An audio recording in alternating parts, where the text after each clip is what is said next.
Siyabonga kakhulu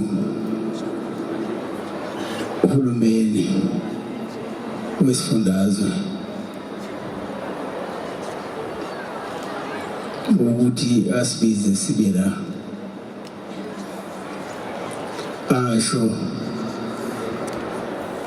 akushoyo onathi sisho sikushoyo sithi ngoba lo esikhuluma la engathi uNkulunkulu angaza kube impumelelo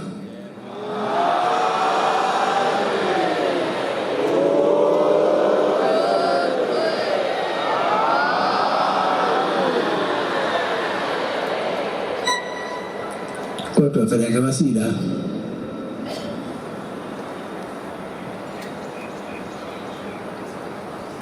izophendula uhulumeni uthi ube amanazaretha asehleni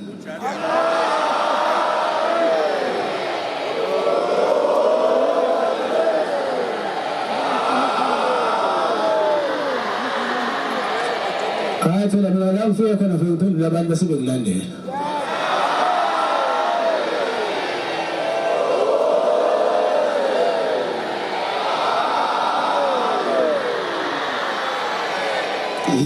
Izanele ezizwelo wengesi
Shamba ikhuluma inkohliso.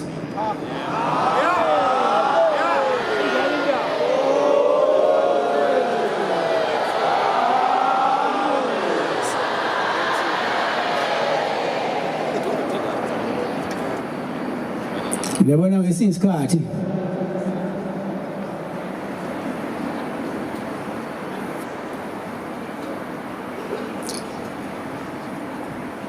ubaba mkhulu esezohamba ayoshintsha ibhanji uthi omkhulu akazange ambuyize umkhulu ilanga ngendodana wayethi inkosi ngoba akazalwanga indodana wazalwa inkosi noma esezohamba ke emhlabeni uthi isikhulile inkosi isidla oqinile isihlalo isiyangidudula esihlalweni ithi suka sengifikile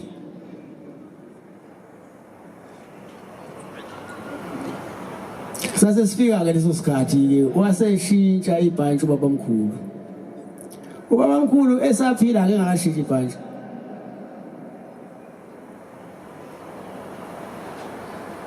uthi emakhosazaneni amadala ekhona ephakameni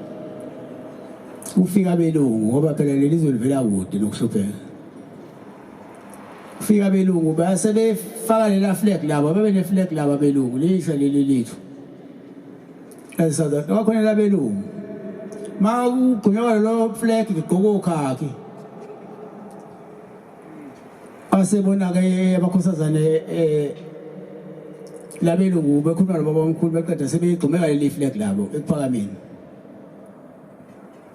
asebeyake labo anti bayobuza kubaba mkhulu ubaba mkhulu ngabe uyawudayisa inomuzi uthi baba mkhulu cha abantu abangudayisa umuzi uyabona laba mabefika mabelethe okuhle ngiyakubukela mabelethe ongayikona ngiyachitha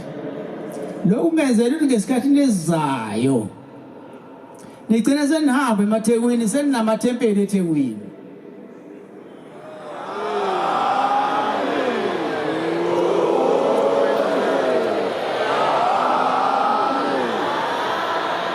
uyabona nje umkhulu ilanga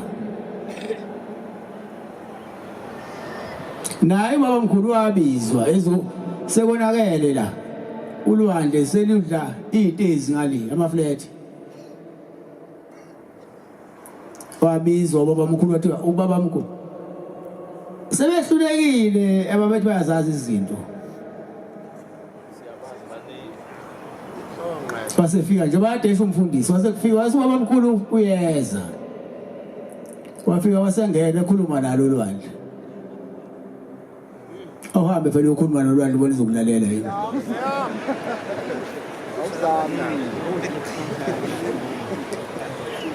wathi thina lulwandle asukubekanga la hlehla uye la esasikubeke khona mhla sisakha lo mhlaba nobaba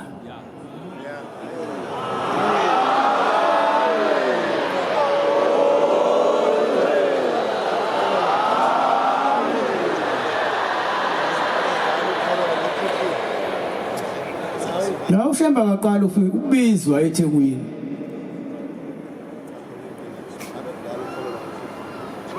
uma usumbizile ufike enze lento oyifunayo ibe impumelelo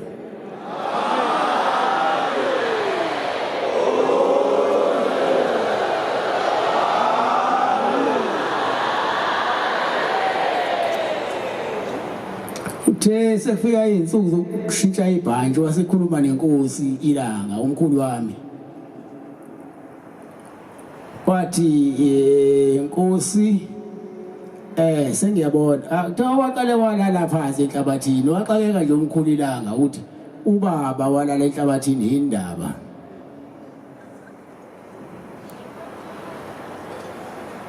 wayephuma esikoleni umkhulu ilanga ehambe efuna uyise wakuthiwa washona le entanda wangamfica wabuya weza la ikuphi la izase emathuneni lawa eBhenqola waze wamthola eBhenqola elele phansi engadlalile okwakutshengisa ukuthi usesondele eduze lenhlabathi waseke ekhuluma ke nomntanakhe inkosi ilanga waqeda yayisihamba ivalelisa kuthiwa ngaleso sikhathi wabese kuphuma ubabamkhulu neduku elimhlophe kuthiwa wafayiza iduku elimhlophe kuthi umkhulu ilanga wayethi mayeqala zababone iduku salo livayisa kanti ngaleso sikhathi livayisa wayivalelisa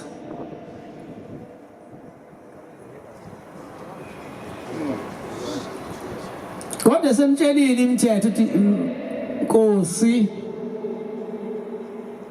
uyabona mangihambe emhlabeni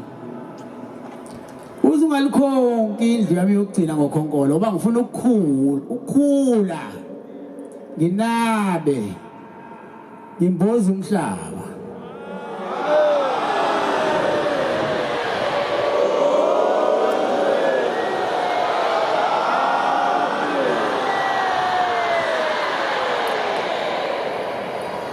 uyabona ke namhlanje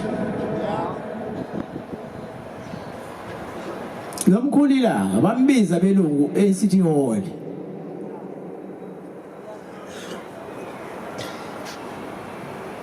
nobaba uthi ngowabizwa eCity Hall mina sawesibili ke ngizwa la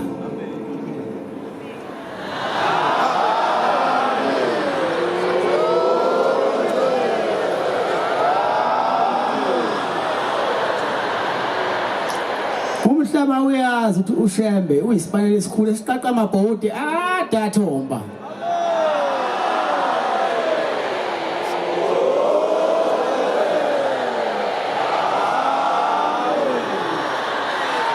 yabona nje sila eThekwini sizolungisa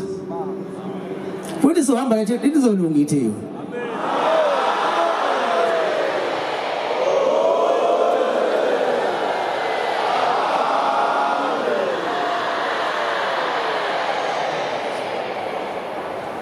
izolo bese siSwazini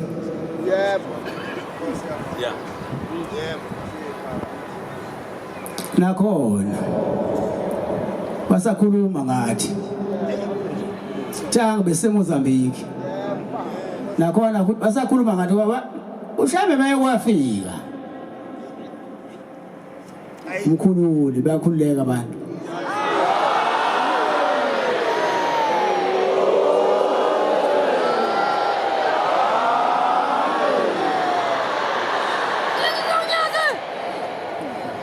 ngiyacela ke abantwana kaNkulunkulu ukuthi uNkulunkulu ayiphendule imithandazo yethu ibe njengoba sicela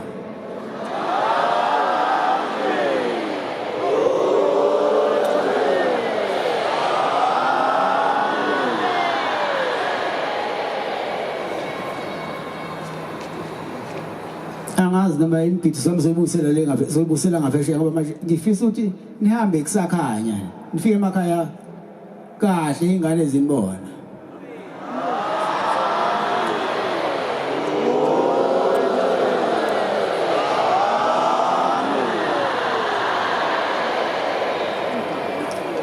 sibonga kakhulu uhulumeni nangelila ngahulumeni mawusimema sofika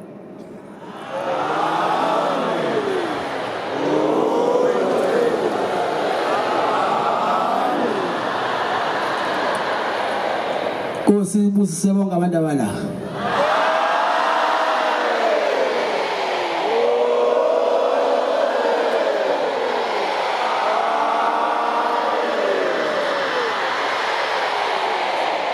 eseyibusisa neTheku namaphethelo